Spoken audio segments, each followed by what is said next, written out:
All right, here we are back for day 2 of our castle. Today we're going to talk about the walls of our castle to start out with. You've got a couple choices here. When the first castles were built, they were made out of wood because that was the easiest substance for them to find, was all the wood in the forest. But when cannons were invented, then, well, actually, I'm getting ahead of myself. Wood was easy to get into because it was easy to break through. It was easy to catch on fire. It was not the best substance for making castles out of. Then they started figuring out how to make castles out of stone. Okay, and so I'm going to show you both wood walls and stone walls.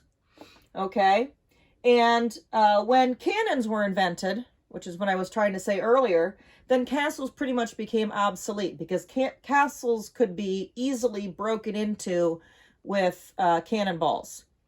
So that's why you don't really see people using castles much anymore. Too many modern ways of getting in. Now, wood is probably your easiest one because it's just a bunch of vertical lines. Now, you want to start out with the vertical lines a little farther apart. And as you get farther down the wall here, closer to your vanishing point, you want to start getting those lines closer together. And that's going to give the impression that that wall is going farther and farther away from you.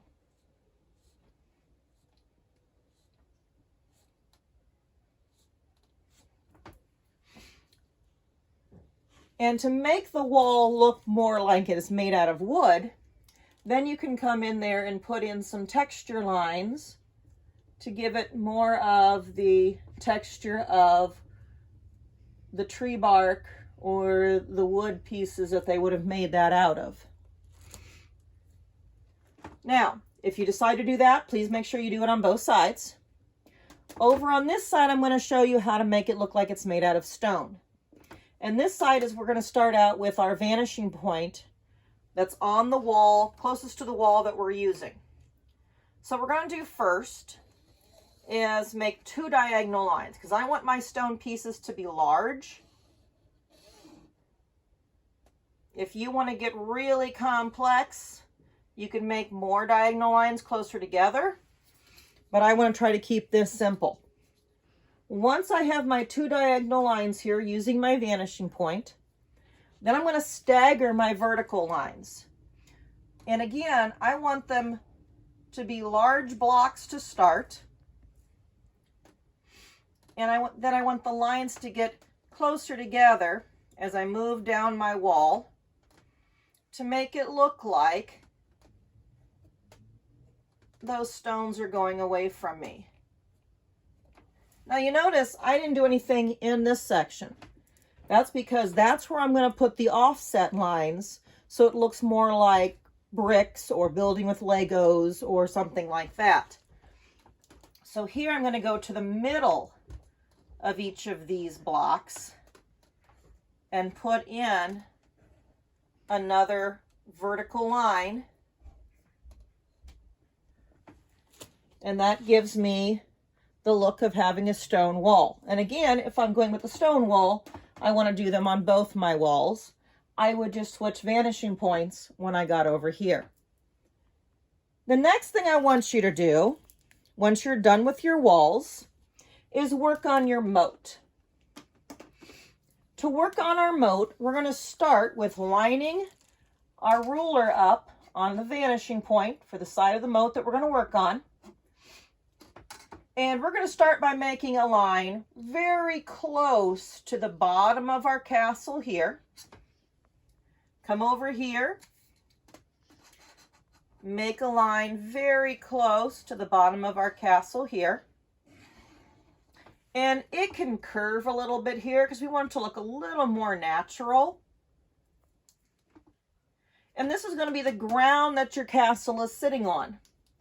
When we get up here to this end, we want to make it look like it's wrapped around and attaching to the end of our castle here. So it looks like it's going behind our castle. We're going to do the same thing with the outer edge of our moat. But this time, You don't have to make it straight along the edge. If you want to make it a little more wavy or wiggly to make it look more natural, you can do that. And then, of course, you'll wrap it around the edge. If you have an open drawbridge, make sure your ruler is not past the edge of the drawbridge. You want to make sure it looks like your moat is going under the drawbridge. So your drawbridge is actually sitting on the ground out here.